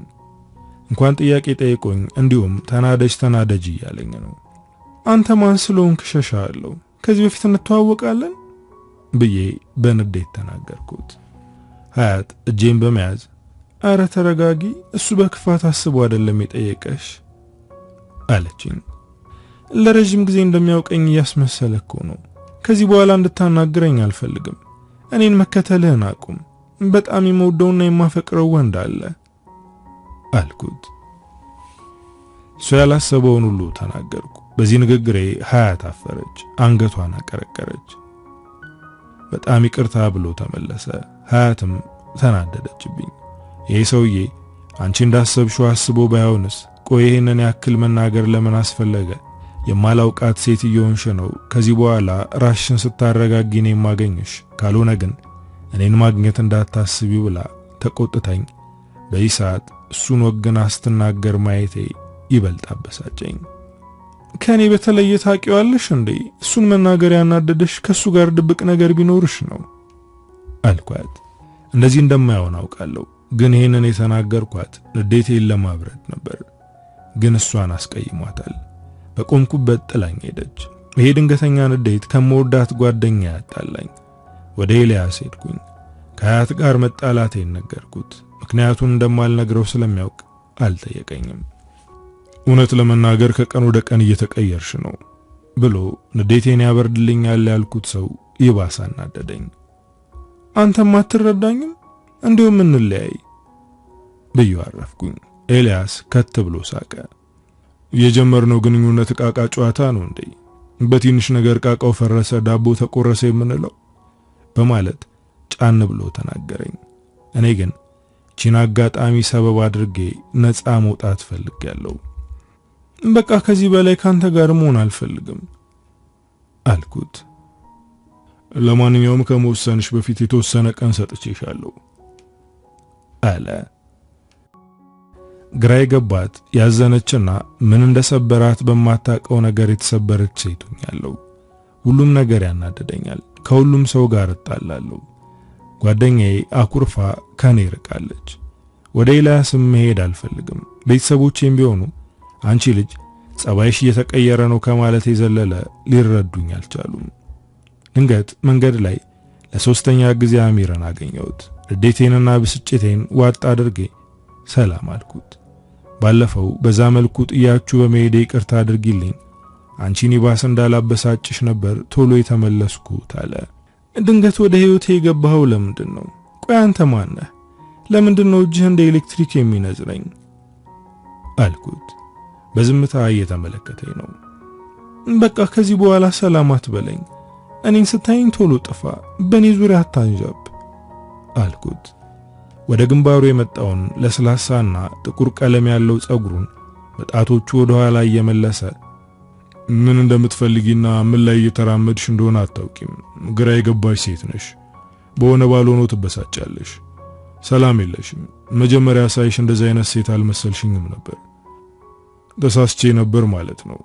ለማንኛውም ከዚህ በኋላ በዙሪያሽ አላንዣብብም ብሎ ጥሎኝ መራመድ ጀመረ። እኔም ድምጼን ከፍ አድርጌ ሄድ አልፈልግህም፣ ከኔ ራቅ፣ ድሮ ሴት አውቅህና ነው አልኩት። ግን አሚር ባዶውን አልነበረም ጥሎኝ ሄደው። ልቤንም ነፍሴንም ነው ይዞት ሄደው። ብቻዬን ቀረው። ኤልያስን አልፈልግም፣ እንደውም ከዚህ በኋላ ከኔ ራቅ አልኩት። ይሄን ማለቴ እልህ ውስጥ እንዲገባ አድርጎታል። እየተከተለኝ ነው። አንዳንዴ አልቅሶ ይለምነኛል፣ አንዳንዴ ደግሞ እጄን አጥብቆ መያዝ ያስፈራራኛል። የህይወቴ አካል የችግሬ ተካፋይ የሆነችው ውዷ ጓደኛዬም አኩርፋኛለች። ልቤና ነፍሴን የሰረቀኝ አሚርም በዙሪያዬ ማንዣበብ አቁሟል። መንገድ ላይ ያገኘው ይሆናል ብዬ አማትራለሁ፣ ግን የለም። ግራ የተጋባችና የምታሳዝን ሴት ሆኛለሁ። ቤተሰቦቼ ምን ቀየረሽ? እንዴት እንደዚህ ትሆኛለሽ? የሴት ጎረምሳ ከማለት ውጪ ምኑን አይሆን ብለው ችግሬን ከስሩ ለመፍታት አይሞክሩም። በጣም ሲጨንቀኝ ወደ አሊ ለመሄድ አሰብኩ። ለቤተሰቦቼ ስል ነበር ያኔ መሄድ ያቆምኩት። አሁን ግን መፍትሄ ባላገኝ እንኳን የውስጤን ተናግሬ የምተነፍስበት ቦታና ሰው ያስፈልገኛል። መጋረጃ ውስጥ ተቀምጦ መፍትሄ የሚሰጠውን አሊን ባላቆም ያኔ በሄድኩባቸው ቀናቶች የተረዳሁት ነገር ቢኖር ማዳመጥ የሚችል ዘመናዊ ጠንቋይ መሆኑን ነው። በአፈ ታሪክ እንደሚነገርላቸው ጠንቋዮች እሱ ብቻ የሚናገር ወይም አስፈሪ አይደለም። አሁንም ወደሱ ለመሄድ አሰብኩ። ማንም እንዳያየኝ ተደብቄ ወደ ታላቁ አሊ ቤት ሄድኩኝ። እንደተለመደው ግቢው በሰው ተሞልቷል። የኛ አካባቢ ሰው ብቻ ሳይሆን ከሩቅ የመጡ ሰዎችም አሉ። ተራዬን ጠብቄ ወደ ውስጥ ገባው። እንደተለመደው ውስጥ ያሉትን ያስወጣቸዋል ብዬ እየጠበቅኩ ነበር፣ ግን አላስወጣቸውም። ግራ ገብቶኛል። ምን እንደምፈልግ አላውቅም። መፍትሄ ካለዎት ነው የመጣሁት አልኩት። ለተወሰነ ደቂቃ በዝምታ ተውጧል። ከዛም እንዲወጡ ነገራቸው። ከኔ ውጪ ሌሎቹ ወጡ። መንታ መንገድ ላይ እንደቆምሽ ታስታውቂያለሽ። በሁሉም ነገር ትበሳጫለሽ። ውስጥሽ በንዴት ተሞልቷል አለኝ። ችግሬንና የሚሰማኝን አውቆልኛል። አሊ ንግግሩን ቀጠለ። ማፈቀርኩት ያልሽውን ሰው እንድታገኙ አድርገናል። እናው ምን ጎደለሽ አለ። ኤልያስ እኔን እንዲወደኝ ያደረገው አሊ አይደለም። ወደዚህ ከመምጣቴ በፊትም በድብቅ ይወደኝ ነበር። በርግጥ ግልጹን የነገረኝ ይሄን ቤት ከረገጥኩ በኋላ ነው። ግን እኔ ነኝ ኤልያስን እንዲወድሽ ያደረግኩት ማለቱ ትንሽ ቅር አሰኝቶኛል። ቢሆንም ቅሬታዬን አልተናገርኩም። ሶደ ህይወቴ ከገባ ሰላም እንደማልሆንና እንደምጨነቅ ነግሮኝ ነበር። ይሄ እውነቱን አግኝቼዋለሁ። ኤልያስ ጋር ፍቅር ስንጀምርና አሚርን ሳገኝ ደስታዬ ጠፍቷል። ህይወቴ ትርጉም የሌለው ያክል እየተሰማኝ ነው። ሻውን ምን እንዲደረግልሽ ነው የምትፈልጊው ብሎ ጠየቀኝ። አንገቴን አቀርቅሬ አሰብኩኝ፣ ግን ውስጥ ያለውን ነገር መናገር ፈራው። ይሄ ጠንቋይ ከኔ ጉዳይ በላይ የገዘፉ ብዙ ነገሮችን ሰምቷል። የብዙ ሰው ሚስጥር ያውቃል። የንስሐ አባት ከሚያውቀው በበለጠ ብዙ ነገር ያውቃል። የሚሰማኝን ብነግረው ላይገረም ይችላል እያልኩ አሰብኩኝ። ከሌላ ሰው ፍቅር የያዘኝ ይመስለኛል። ከኤልያስ ጋር የያዘ ይመስሎኝ ነበር፣ ግን የውሸት ስሜት ነበር። አሁን ግን ትክክለኛ ፍቅር ውስጥ ነኝ። ሊያናግረኝ ሲሞክር እናደድበታለሁ። ከፊቱ ስቆም መረጋጋት አልችልም። በንግግር ያስከፍቼ መለስኩት። አሁን ከኔ ራቀ። በእርግጥ ሰውየውን ብዙም አላቀውም። ሳስበው ግን ባለፈው እርሶ ወደ ህይወትሽ ይመጣል ያሉኝ ልዑል ሳይሆን አይቀርም አልኩኝ። ቀድሜ ነግሬሽ ነበር። አንቺ ያልታየሽን እኔ አይቼው ነበር። አሁንም ጊዜ አለሽ። ወደ አንቺ ይመለሳል። ያኔ ተረጋግተሽ አናግሪው። እሱም አንቺን ሳይ በፍቅርሽ ሊያብድ ይደርሳል። በስስት ይመለከትሻል። ያ ሰው ነው ያንቺ ልዑል አለኝ። ግን እኮ ከዚህ በኋላ ወደ አንቺ አልመለስም ብሎ ሄዷል አልኩት። አሊም በንግግሬ እንደሰለቸ ያስታውቃል። በረጅሙ ተንፍሶ እኛ ይመጣል ካልን ይመጣል አለኝ። ሽብዬ የያዝኩትን ብር ወደ ሙዳዩ ላስገባ ስል ታይ መጀመሪያ ልጁ ወደ አንቺ ይምጣ ከዛ በኋላ ይደርሳል አለኝ። ብሩን ወደ ቦርሳ ያስገብቼ ወጣው። ያለብኝ ችግር ይፈታም አይፈታም እዚህ መምጣቴ ግን ቀለል እንዲለኝ አድርጓል። ሰው ቤተክርስቲያን ወይም መስጊድ ሲሄድ ቀለል ብሎት ይመለሳል። እኔ ደግሞ ጠንቋይ ቤት ሄጄ ስመለስ ቀለለኝ። ከዛ ወጥቼ ቀለል እንዳለኝ ወደ ቤት ተመለስኩ። ጠንቋይ ቤት የመሄዴ ዜና ከኔ ቀድሞ ቤት ደርሶ አገኘሁት። አባቴ በንዴት እየተንቆራጠጠ ነው። የት ነበርሽ ብሎ ጠየቀኝ። እኔም በድንጋጤ ሀያት ጋር ነበርኩ አልኩት። ይህኔ በጥፊ አጮለኝ። ውሸትም ጀምረሻል፣ የት እንደነበርሽ አውቄያለሁ፣ ምን አባሽ ለመስራት ነው ጠንቋይ ቤት ሄድሽው ብሎ አንባረቀብኝ። አባቴ እንደ ዛሬ ሲቆጣ አይቼው አላውቅም። ቁጣው ያስደነግጣል። እኔም ስለፈራው አልሄድኩም ብዬ ሸመጠጥኩ። ድጋሚ በጥፊ ሲመታኝ እናቴ አልቻለችም። በቃ ተዋት፣ ድጋሚ አትሳሳትም፣ ለአሁኑ ስህተት ይቅርታ ትጠይቃለች አለችው። አባቴ እሷ ላይም ጮኸባት። መሄዷን ትደግፊያለሽ እንዴ አንቺ ሲደሽ ነበር እያለ ሲጮህ እናቴ ደነገጠች። ከዚህ በፊት በድብቅ ሂዳ ታውቃለች። አፏን ዘግታ ተቀመጠች። አባቴ በተደጋጋሚ በጥፊ ሲመታኝ አልቻልኩም። ተናገርኩ። አዎ ሂጃለሁ፣ በጣም ጨንቆኛል፣ ምን እንዳመመኝ አላውቅም፣ ግን የህመም ስሜት እየተሰማኝ ነው። ምን እንዳስደበረኝ አላውቅም፣ ግን ድብርት ውስጥ ነኝ። ውስጤ በንዴት ተሞልቷል። ለዚህ ነገር መፍትሄ ማግኘት ስለፈለኩ ሄድኩ አልኩት። እና መፍትሄ የምታገኙ ጠንቋይ ቤት ነው? የፈጣሪን ደጅ ብትረግጪ የማይስተካከል መስሎሽ ነው አለ። ለዚህ ችግር ያፋጣኝ መልስ ነው የሚፈልገው። በተደጋጋሚ ወደ ቤተክርስቲያን ሄጃለሁ፣ ግን ምንም የተለወጠ ነገር የለም አልኩት። በፈጠረኛ አምላክ ላይም ተስፋ መቁረጤን ነገርኩት። እና ያሊን ደጅ ስትረግጪ ችግርሽ ተፈታ? ንገሪኝ እስኪ። አሁን ያለሽበት ቦታ እንድትቆሚ ያደረገሽ ማን ነው? አሊ ነው ወይስ አምላክሽ? በማለት ከፈጣሪ ጋር አጋፈጠኝ። አሊ ከፈጣሪ በላይ ነው ለማለት ፈልጌ ሳይሆን ግራ ስለተጋባው እንደሆነ ላስረዳው ሞከርኩ፣ ግን አልተረዳኝም። ነፃነት ስለሰጠውሽና ስለማልቆጣጠርሽ ነው። ከዚህ በኋላ ስትወጪ ስትገቢ ለኔ ታሳውቂኛለሽ አለ። በገዛ እጄ ነፃነቴን አጣው። አባቴ ይህን ነገር እስኪረሳው አይኑን ከኔ አነሳም። አባቴ ስለመታኝ ተናድጃለሁ። እኔ እኮ ሕፃን አይደለሁም፣ ቤተሰብ የምመራበት እድሜ ላይ እኮ ነኝ። እንዴት ይመታኛል እያልኩኝ ብቻዬን አወራለሁ። በዚህ መሃል እናቴ ወደ ክፍሌ ገባች። ልጄ አባትሽ ትክክል ነው፣ እንዴት ጠንቋይ ቤት ትሄጃለሽ ብላ እሷን በተራዋ ልትናገር ሞከረች። እማዬ እኔን ጥፋተኛ ለማድረግ አትሞክሪ። አንቺም አባዬ ሳያውቅ ትሄጂ እንደነበር አውቃለሁ። ስለዚህ ልትቆጭኝ እንዳትሞክሪ አልኳት። እናቴ ደነገጠች። እንደዚህ ተዳፍሬያት አላውቅም። አሁን ግን በድፍረት እየተናገርኳት ነው። ልጄ ከጤናሽ አይደለሽም፣ የሆነ ነገርማ ሆነሻል። ያ ሁሉ አክብሮትና ስነ ስርዓት የት ሄደ? እኛ ያሳደግንሽ እንደዚህ ነው ብላ ተቆጣችኝ። እኔም ውስጥ ያለውን ንዴት አወጣሁት። አዎ ያሳደጋችሁኝ ምንም ቢሆን ቤተሰቦቼን ቀና ብዬ ማየት እንደሌለብኝና ፍላጎቴን እንድገድብ ነው። ይሄ ነገር ደግሞ ለዘብተኛና በይሉኝታ የምትታሰር ሴት አድርጎኛል። ይህንን ነገር አልፈልግም። የተሰማኝን መናገር እፈልጋለሁ። እኔ እኮ ትልቅ ሴት ነኝ ብዬ እየጮህኩ ተናገርኳት። ንግግሬን የሰማው አባቴ ክፍሌን በርግዶ ገባ። ምን አይነት ጋጠ ወጥነት ነው? እንዴት እናትሽን በዚህ መንገድ ታናግራታለሽ? ሲለኝ እናቴ ተደብቃ ጠንቋይ ቤት እንደምትሄድ ለአባቴ ተናገርኩ። እናቴ ያየችኝ አስተያየት ራሴን እንደወቅስና እንድጸጸት አደረገኝ። የምናገር አልመሰላትም ነበር። አባቴ በዝምታ እናቴን ተመለከታት። በጣም አዝኗል። እሱ በሐዘኔታ እሷን ሲመለከታት፣ እሷ ደግሞ እኔን እያየችኝ ነበር። ሲወጣ ተከትላው ወጣች። እኔ ግን እነሱ ከመውጣታቸው መጸጸት ጀመርኩ።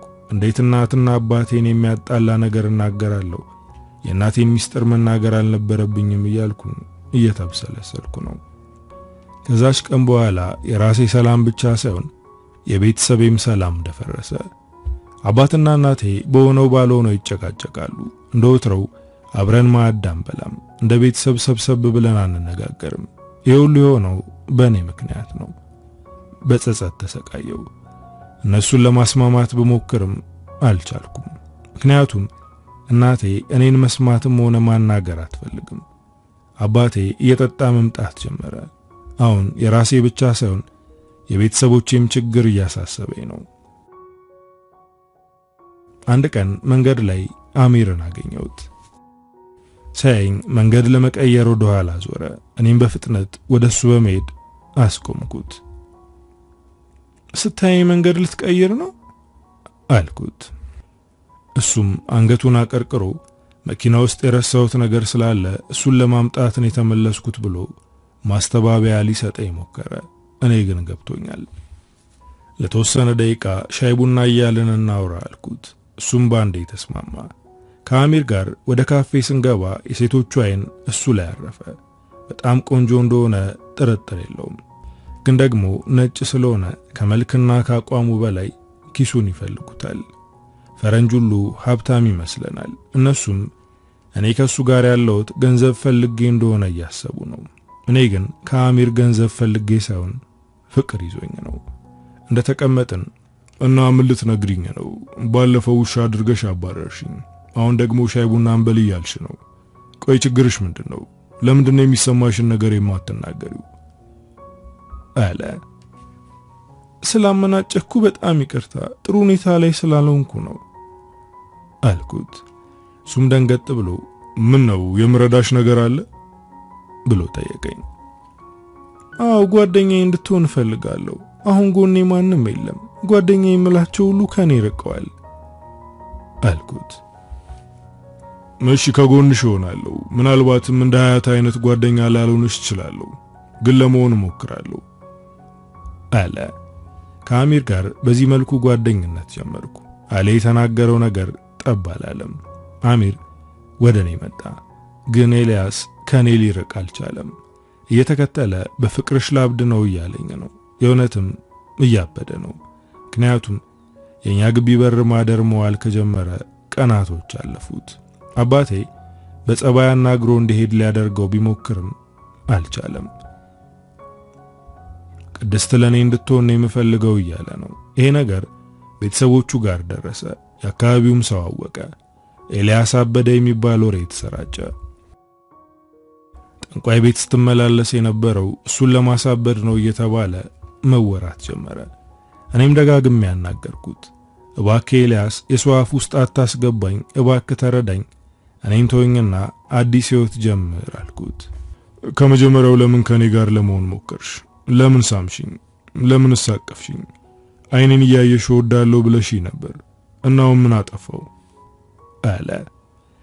እኔም እንዲቆርጥለት ብዬ ያሁሉ የተሳሳተ ስሜት ነበር። አሁን ትክክለኛ ፍቅር ውስጥ ነኝ፣ በቅርቡ አገባለሁ አልኩት። ኤልያስ ሆዱን እስከሚያመው ከት ብሎ ሳቀ። ከኔ ውጪ ሌላው እንዳታገቢም፣ ስለዚህ አትቀልጅብኝ አለ። እኔም በኋላ ጮኛዬን ይዤ መጥቼ እንደማስተዋውቀው ነገርኩት። አሚርና እኔ ከጓደኝነት የዘለለ ነገር አልነበረንም። በእርግጥ ከሱ ፍቅር ይዞኛል፣ እሱም የወደደኝ ይመስለኛል። ግን በግልጽ ተነጋግረን ፍቅር አልጀመርንም። አሁን ኤልያስ እንዲቆርጥለት አሚርን ፍቅረኛዬ ነው ብዬ ላስተዋውቀው ነው። ለዚህ ነገር እንዲተባበረኝ ጠየቅኩት። እሱም ፍቃደኛ ሆነ። ኤልያስ እኔም ብቻ ሳይሆን ቤተሰቤን እየበጠበጠ ነው። የአካባቢው ሰውም ጠንቋይ ቤት እየተመላለሰች አሳበደችው እያለ እያማኝ ነው አልኩት። ግን አንቺ ጠንቋይ ቤት ሄደሽ ታውቂያለሽ? ነገሩን በሌላ ነገር አታስቢው። ግን ሰዎች ከመሬት ተነስተው ይህንን ነገር ያወራሉ ብዬ ስለማላስብ ነው አለ። እናንተም ኤልያስን እንደዚህ እንዲሆን ያደረግኩት እኔ እንደሆንኩ እያሰብክ ነው ማለት ነው? አንተ ከሌሎች ሰዎች የተለየ ነህ ብዬ አስብ ነበር፣ ግን አንተም ያው ነህ ብዬ የጠየቀኝን ጥያቄ በዚህ መንገድ ሸፈንኩት። ምክንያቱም ጠንቋይ ቤት መሄዴን መናገር አልፈልግም። አሁን ወደ ኤልያስ ይዤው ለመሄድ ተነስቻለሁ። አንዳንዴ ይሆናል ብለን ያላሰብነው ሲሆን ሕይወት አትታመንም እላለሁ። ኤልያስ እንዲወደኝ ለማድረግ ብዙ ለፍቻለሁ። እኔም ብቻ እንዲያየኝና ከኔ ውጪ ሌላ ሴቶች ጋር እንዳይሆን ጸልይ ነበር። በስተመጨረሻም ጸሎቴ ተሳካ። ግን የኔ ስሜት ተገለበጠ። አሁን እንኳን ለወደውና ልንሰፈሰፍለት ይቅርና አይኑን እንኳን ማየት አልፈልግም። ለዛም ነው አሁን አሚርን የማስተዋውቀው። ኤልያስ የኛ ግቢ በር ስር ተቀምጦ እየጠበቀኝ ነበር። ከአሚር መኪና ስወርድ አየኝ። ከተቀመጠበት ተነስቶ ቆመ። ከመኪናው ወረድን። እኔና አሚር እጅ ለእጅ ተያይዘን ወደ እሱ ተጠጋን። አይኖቹም ባቀረሩ። እኔም መጨከን እንዳለብኝ እየተሰማኝ ነው። ተዋውቀው አሚር ይባላል፣ እጮኛዬ ነው። እሱ ደግሞ የረጅም ዓመት የልብ ጓደኛዬ ነው፣ ኤልያስ ይባላል አልኩኝ። ኤልያስ የሚሰማውን ስቃይ ዋጥ አድርጎ በፈረንጅ ነው የቀየርሽኝ፣ እሱ ከኔ የተሻለ ኑሮ እንድትኖር ያደርግሻል አይደል አለ። ከጓደኝነት የዘለለ ነገር እንዳልነበራችሁ ነግራኝ ነበር። አንተ ግን አነጋገር አልጣመኝም። እኔም ማላቀው ነገር አለ እንዴ አለ። ይህን ኤልያስም ጭራሽ አማርኛ አቀላጥፎ ይናገራል። ምኑን ነው የወደድሽው? ገንዘቡን ነው ወይስ የውጭ ሀገር ዜጋ በመሆኑ ነው የወደድሽው? እያለ መጮህ ጀመረ። ኤልያስ ለይቶለት ያበደው የዛ ቀን ነው። ከዛ ጊዜ በኋላ ለየለት፣ እብድ ሆነ። ሀያት የኤልያስን ነገር ስትሰማ ቤት ድረስ መጣች።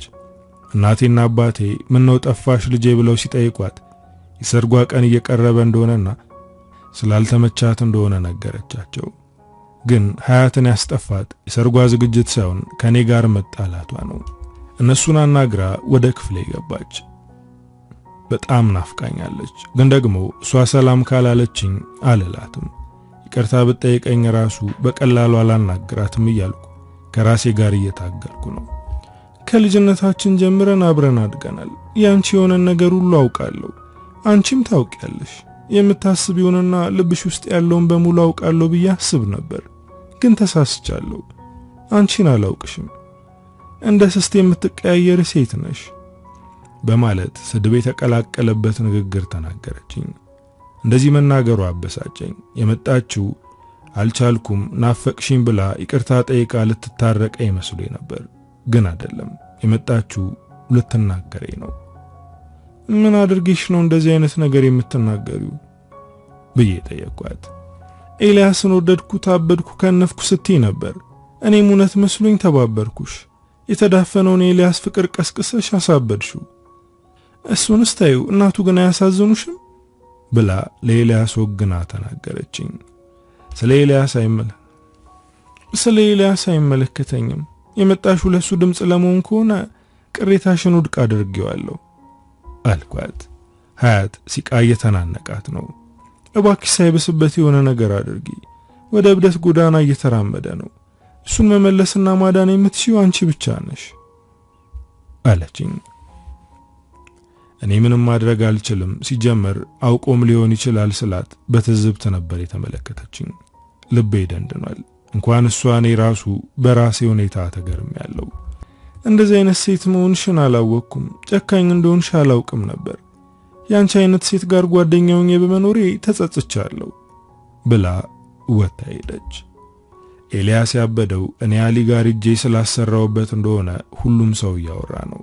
ሀያት ብቻ ሳትሆን እናቱም ወደ እኔ መጣች። እሷ ደግሞ እያለቀሰች ነበር የለመነችኝ። እባክሽ ልጄን አድኝልኝ፣ አብሮሽ አድጓል፣ ብዙ ነገር አሳልፋችኋል፣ እባክሽ አትጨክኝበት አለችኝ። እኔ ሰው እንደሚለው እሱ ላይ በጠንቋይ ያሰራውት ነገር የለም። ደግሞም ውሸቱን ያበደ የሚያስመስለው ኤልያስ እኔን ከሱ ጋር ለማድረግ የፈጠረው ድራማ እንጂ የእውነት አብዶ አይደለም አልኳት። የኤልያስ እናትም በትዝብት ከላይ እስከ ታች አይታኝ ወጣ ሄደች። አካባቢው ላይ የሚወራውን ሁሉ አሚር ሰምቷል። እናም የምጨነቅና የምጎዳ መስሎት እሱም ተጨንቋል። ይህን ነገር ሆን ብለሽ አላደረግሽውም፣ ስለዚህ እንዳትጨነቂ እንዳታዝኚ፣ ሰው ለተወሰነ ጊዜ ብቻ ነው የሚያወራው አለኝ። ኤልያስ አውቆ እያስመሰለ ስለሆነ አልጨነቅም፣ በቅርቡ ይሄ ሁሉ ነገር ድራማ እንደሆነ ሁሉም ሰው ይመለከታል አልኩት። እኔ ብቻ ነኝ የኤልያስን ማበድ አምኜ ያልተቀበልኩት።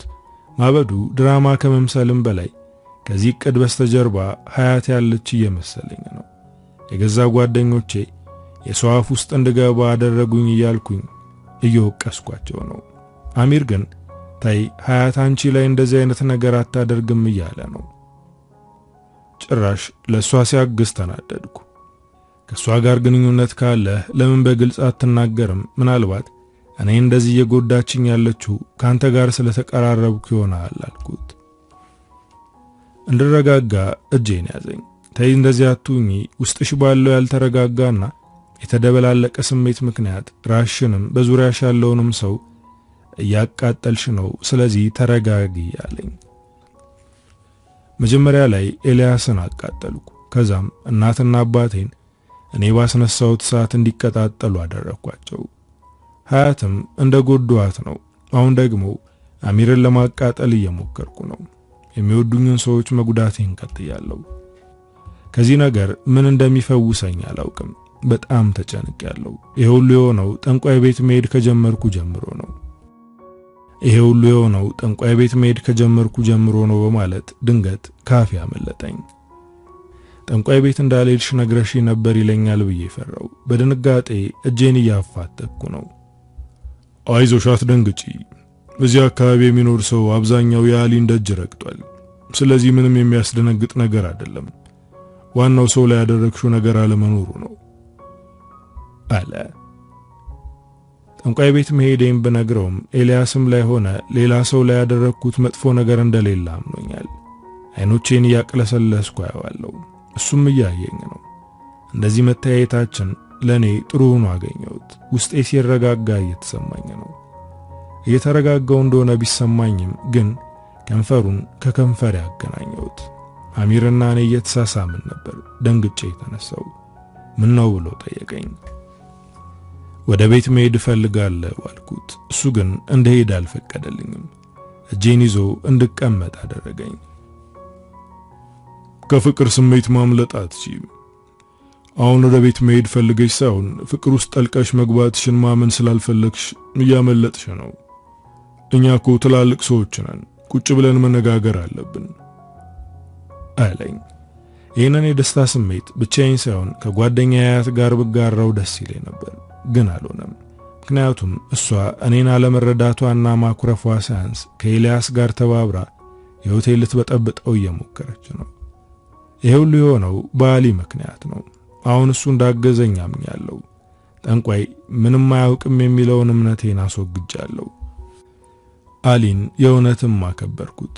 አንድ ቀን ሂጄ የሚከፈለውን መክፈል ይኖርብኛል ብዬ አሰብኩኝ። አሚርን ከቤተሰቦቼ ጋር አስተዋወቅኩት። በእናቴና በአባቴ መካከል እኔ የፈጠርኩትን ጸብ ነግሬው ነበር። እናም እሱ ቀስ በቀስ ወደ ቀድሞ ፍቅራቸው እንዲመለሱ እያደረገ ነው። አባቴም መጠጥ ቀንሷል። አሚር የኔና የቤተሰቦቼ አይን ማረፊያ ሆነ።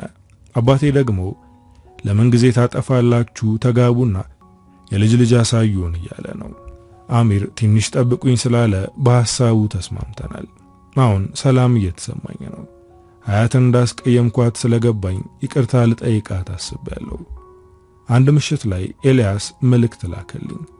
ምንም ባደርግ የራሴ ላደርግሽ አልቻልኩም። አሁን የዚህ ምድር ነገር በቅቶኛል። ስለዚህ ወደ ፈጠረኛ አምላክ ልሄድ ነው የሚል መልእክት ላከልኝ። ደነገጥኩ። በእኔ ምክንያት ሕይወቱን ያጣል ብዬ ፈራው። በዛ ምሽት እሱ ወዳለበት ገሰገስኩ። እናቱ ቤት ውስጥ አልነበረችም። እሱ ገመድ አንጠልጥሎ ራሱን ለማጥፋት እየተዘጋጀ ነው። በዚህ ዘመን ለዛውም ወንድ በሴት ምክንያት እንደዚህ ይሆናል ብሎ የሚያስብ የለም። ሳይኝ ለምን መጣሽ አለ። ተው ይሄንን ነገር አድርገህ እናትህን አታሰቃይ፣ እኔንም በጸጸት እንድሞት አታድርገኝ አልኩት። የኔ በሕይወት መኖር ላንቺም ሆነ ለእናቴ ዋጋ የለውም። እንደውም እያሰቃዩአችሁ ነው። የሰው አፍ ውስጥ እንድትገቢ አድርጌሻለሁ።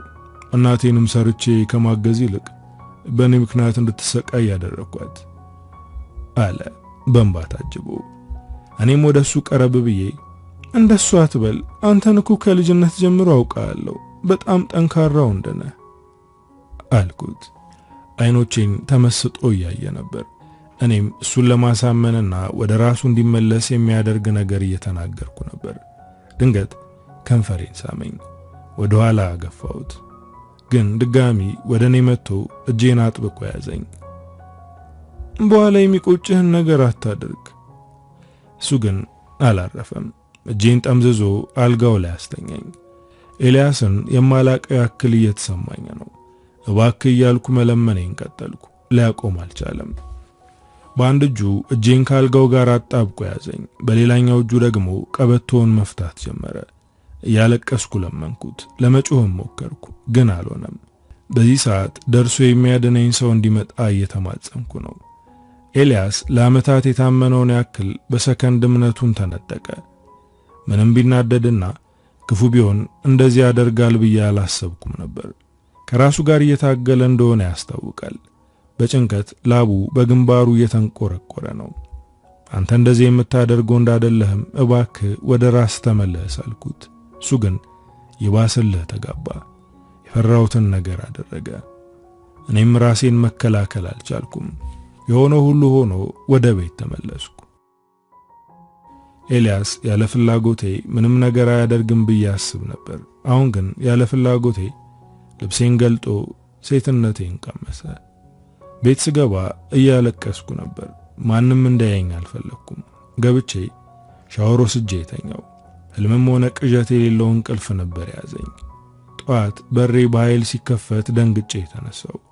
አባቴ ሳት ለብሶ ሳት ጎርሶ ወደኔ መጣ።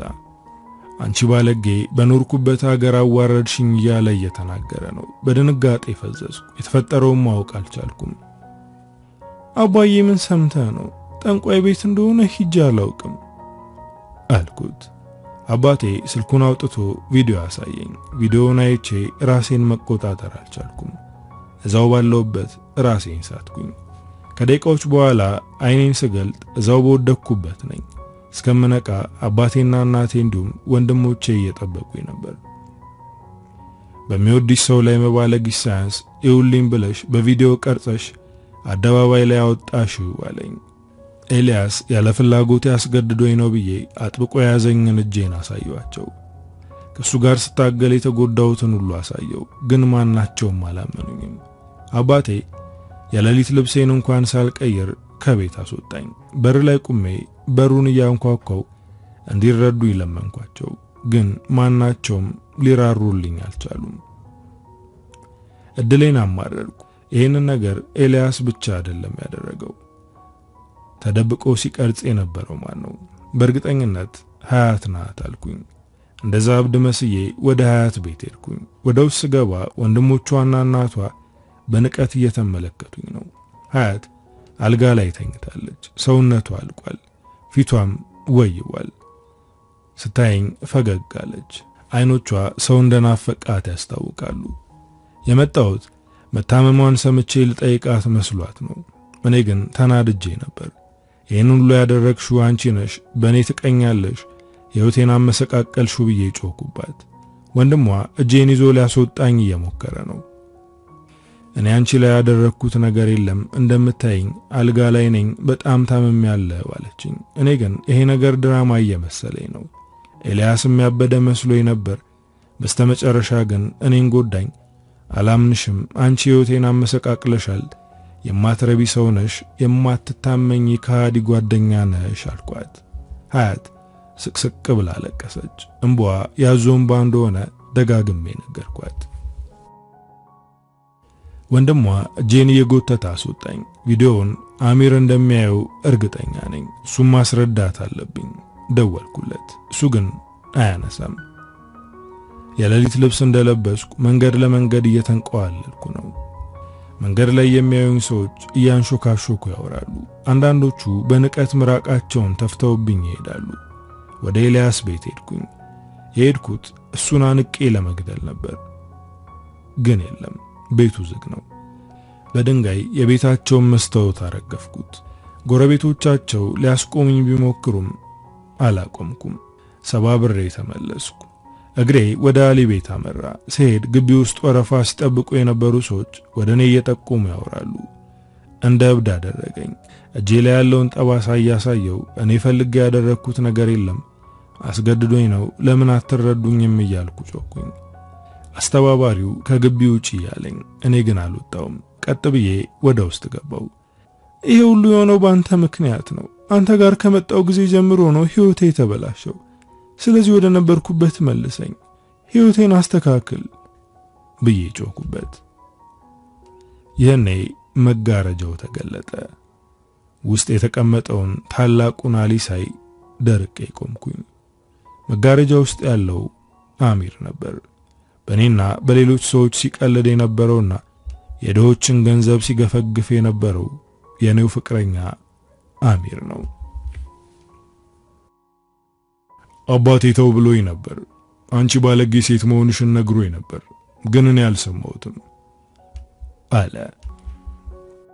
በዚህ ሰዓት የኔ የተቀነባበረ ብልግና ሳይሆን የሱ ነገር ነው የገረመኝ። ታላቁ አሊ ያልክ ሰው ስታታልል ነበር አልኩት። የኔ ጥፋት ካንቺ ጋር አይገናኝም። ይህንን ሥራ አባቴ አሊ ነው የሚሰራው። እኔ እዚህ መጋረጃ ውስጥ የምቀመጠው አባቴ በማይኖርበት ሰዓት ነው አለ። የአሚር አባት አሊ ነው። ከአባቱ በወረሰው ጥንቁልና ሲሰራ ኑሯል። ድምፀ ነጎድጓዱና በደንብ ያውቃል እየተባለ የሚወራለት አሊ ነው። አሚር አልፎ አልፎ ነው የሚቀመጠው። እኔና እሱ የተጨቃጨቅን እያለ ከጓዳ በኩል ከጎልያድ ጋር የሚስተካከል ግዙፍ ሰውዬ መጣ። በጣም ደነገጥኩ። ፊቱ በጺም ተሸፍኗል። ፈርቼ ወደ ኋላ አፈገፈግኩ። ማየት የሌለብሽን አይተሻል፣ ስለዚህ ከዚህ በኋላ የትም መሄድ አትችይም አለ። በፍርሃት እየተንቀጠቀጥኩ ወደ በሩ ስራመድ ጥግ ጨለማ ውስጥ ቆመው የነበሩት ጥበቆች ያዙኝ። ከዚህ ቤት ከወጣው ውጪ ላሉት ሰዎች እንደምናገር ገብቷቸዋል። አፌን አፈኑኝ። አሚር ከነሱ ያስለቀቀኛል ብዬ ነበር። አይኖቼ እሱ ላይ ናቸው። እሱ ግን በጣም ስላዘነብኝ ሊራራልኝ አልቻለም። ባዶ ቤት ቆለፉብኝ። ቀናቶች ተቆጠሩ። አሚር መጥቶ እንኳን አላየኝም። ምግብ የሚሰጡኝ አገልጋዮቹ ናቸው። ሕይወቴ በአሳዛኝ ድራማ የተሞላ ሆነ።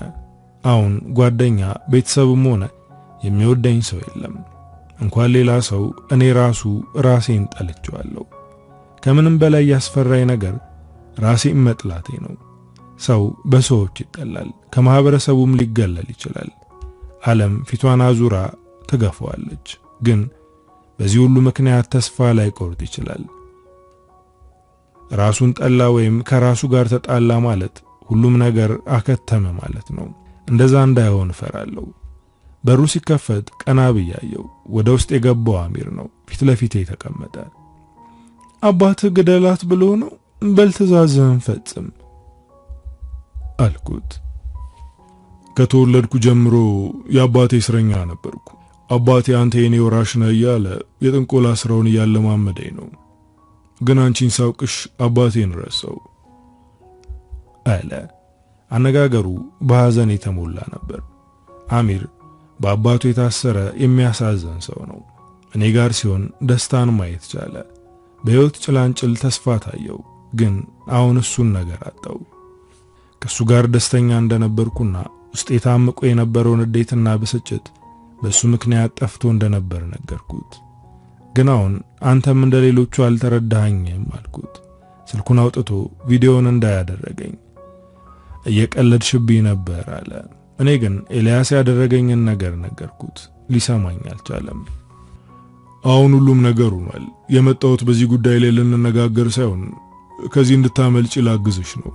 አባቴ በጣም ጨካኝ ሰው ነው። ይህንን ሚስጥር እንዳታወጪ ስለፈራ ሊያስወግድሽ እያሰበ ነው አለ። በፍርሃት አይኔ ተበለጠጠ። ከዚህ እንድትወጪ የማደርግሽ ይህንን ነገር ለማንም የማትናገሪ ከሆነ ነው። አሁን ቃል ገብተሽ ስትወጪ ነገሩን ካበላሸሽ አባቴ ምንም ቢያደርግሽ አልከላከልልሽም። አንቺ ብቻ ሳይሆን ቤተሰቦችሽንም ይጎዳቸዋል። አባቴ እንኳን ለሌላ ሰው እኔንም ከመግደል አይመለስም አለ። አባቱ በጣም አደገኛ ሰው እንደሆነ እዚህ በቆየውባቸው ቀናቶች ማየት ይያለው። ለማንም እንደማልናገር ቃል ገባው። ማታ በሩ ክፍት እንዲሆን አደርገዋለሁ ብሎ የመውጣበትን መንገድ በአቅጣጫ ነገረኝ። ይህንን ተናግሮ ለመሄድ ሲነሳ አብሬው ተነሳው። ግን የምታግዘኝ ለምንድን ነው ብዬ ጠየቅኩት። ስለማፈቅርሽ ነው። ከአንቺ ፍቅር ይዞኛል። ስለዚህ እንድትጎጂ አልፈልግም አለ። እኔም ሲቃ እየተናነቀኝ አፈቅርሃለሁ አልኩት። ያንቺ ውሸት ነው፣ የኔ ግን እውነት ነው። ለማንኛውም መልካም ሕይወት ይግጠምሽ፣ ከዚህ በኋላ እንገናኝም ብሎኝ ወጣ። አለቀስኩ። ፈጣሪ ነው ቀስኩት፣ ግን ህመሜ ሊድን አልቻለም። ማታ ላይ አሚር በነገረኝ መሰረት በሩን ከፍቼ በቀስታ ወጣው። ከግቢ እስከወጣ እንዳልያዝ ፈርቼ ነበር። ከወጣው በኋላ እፎይ አልኩኝ። በፍጥነት ከአካባቢው ጠፋው። የቤታችን የግቢ በር ስር ተኝቼ አደርኩ። ጧት አይኔን ስገልጥ ፀሐይ ወጣለች። ሰውነቴ በቆፈን ተሳስሯል። ሰው እንደ እብድ እያየኝ ነው። አባቴ ወይም እናቴ ወንድሞቼም እንዳያዩኝ አልፈለኩም። ተነስቼ ወደ እነ ሀያት ቤት አቅጣጫ ስራመድ ጥቁር የለበሱ ሰዎች ከእነ ሀያት ቤት ሲወጡ አየሁ። ደነገጥኩ። አባቷ የኪንታሮት በሽተኛ ነበሩ። ወይኔ ሙተው እንዳይሆን እያልኩኝ ወደ ውስጥ ገባ። አባቷም እናቷም ወንድምና እህቶቿም አሉ። እሷ ግን የለችም። ወደ እህቷ ጠጋ ብዬ ማን ሙቶ ነው ቤታችሁ ውስጥ ሐዘን እንዳለ ለምንድነው ሀያት ያልነገረችኝ? ጸባችን እንደዚህ የከረረ ነው እንዴ ስላት አቅፋኝ አለቀሰች። ማን ነው የሞተው አልኳት። ሐዘን የተቀመጡት ሁሉ ትኩረታቸው ወደኔ ሆነ። ከድጃ እባክሽ ንገሪኝ ሀያት የት ናት ብዬ ባይኔ አማተርኩ። ከድጃ እያለቀሰች ሀያት ጥላን ሄደች፣ እሷ ናት የሞተችው አለችኝ። ደነገጥኩ። በዝምታ ሰዎችን አያለው። ከድጃ የነገረችኝ ነገር አላመንኩም። ሀያትን እየፈለኳት ነው፣ ግን ላያት አልቻልኩም። ሕይወት ራቁቴን አስቀረችኝ። የምወዳትን ጓደኛዬን ነጠቀችኝ እና ከዚህ በኋላ የኔ መኖር ምን ትርጉም አለው አልኩኝ። ሀያት ያኔ ቤት ድረስ መጥቼ ስናገራት የሞት አፋፍ ላይ ነበረች። ምናለ ያኔ ተረጋግቼ ባናግራት የሚሰማትን ብሰማላት በወቅቱ ያላደረግነውን ብናደርገው ብለን የምናስበው ከረፈደ በኋላ ነው። ወደ መቃብር ቦታው ለመግባት ከባድ ነው። እኔ ግን የሀያት መቃብር ወዳለበት ቦታ ሄጄ እያለቀስኩ ይቅርታ ልጠይቃት እፈልጋለሁ፣ ግን አልቻልኩም። የቤታቸው በር ላይ ተቀምጬ አለቅሳለሁ። ቤተሰቦቿ በቃ ወደ ቤት ግቢ ቢሉኝም አልገባም። አሁን የአካባቢው ሰው እንዳበድኩ ነው የሚያወራው። እኔ ግን ጤነኛ ነኝ። የሀያት ቤት በር ላይ ተቀምጬ ያለ ሰዎች እየተሯሯጡ ወደ ታች ሲሄዱ አየሁ። ጩኸትም እየሰማው ነው። እኔም ወደዛ ሄድኩኝ። የታላቁ አሊ ቤት እየጋየ ነው። እሳቱ ሲታይ ሲኦል የተከፈተች ነው የሚመስለው። ውስጥ የነበሩት አገልጋዮች እየጮሁ ነፍስ አውጭኝ እያሉ ይሮጣሉ። አሁን ደንዝዣለሁ። ከጎኔ ቆሞ እሳቱን ሲመለከት የነበረው ሰውዬ ከዛ ከወጡት አንዱን ታላቁ አሊ ወጣ ወይስ ውስጥ ነው ያለው ብሎ ጠየቀ። አዎ እዛው ነው፣ የሚወጣበት ምንም መንገድ የለውም አለ በሐዘኔታ። አሚርስ አልኩት። ሰውየው ዞር ብሎ አየኝ። ለዓመታት ሰዎች ሲጎርፉበት የነበረውና መላያጣም የሚባልለት ቤት ወደ አመድነት ተቀየረ። ከሰዓቱ ተርፎ የወጡት የዓይን እማኞች እሳቱን ያስነሳው አሚር እንደሆነ ተናገሩ። ከየት መጣ ሳይባል ወደ ውስጥ ገብቶ ታላቁን አሊንና ራሱን በእሳት አነደደ። ታላቁ አሊ ተው እንዳታደርገው እያለ ሲለምን ነበር። የስንቱን ችግር የፈታ ሰው በዛ ሰዓት ራሱን ከእሳት ማዳን አልቻለም። ጠንቋይ ለራሱ አያውቅም የሚባለው እውነት ነው እያሉ ሲያወሩ ሰማው። አሚር ራሱንና አባቱን አቃጠለ።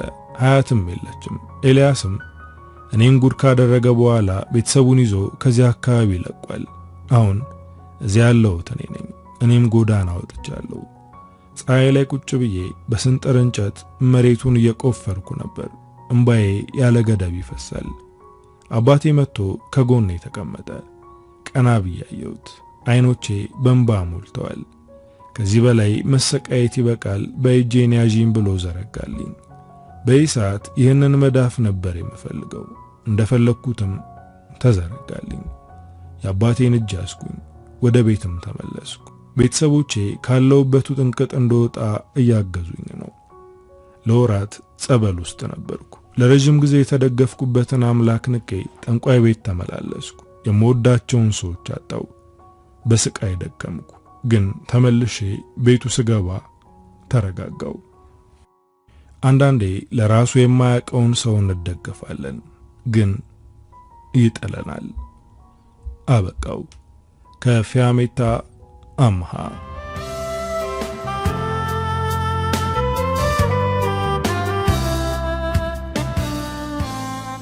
እንግዲህ ወዶቼ ለዛሬ ይዤላችሁ የመጣሁት ታሪክ የሰማችሁትን ይመስላል። ታሪኩን እንደወደዳችሁትና በርካታ ቁም ነገሮችን እንዳገኛችሁበት እምነቴ ነው። ቻናሉን ሰብስክራይብ፣ ቪዲዮ ላይክ ማድረግ እንዳትረሱ። በቀጣይ በሌላ ስራ እስክንገናኝ ሀገራችንን ሰላም ያደርግልን። ቻው።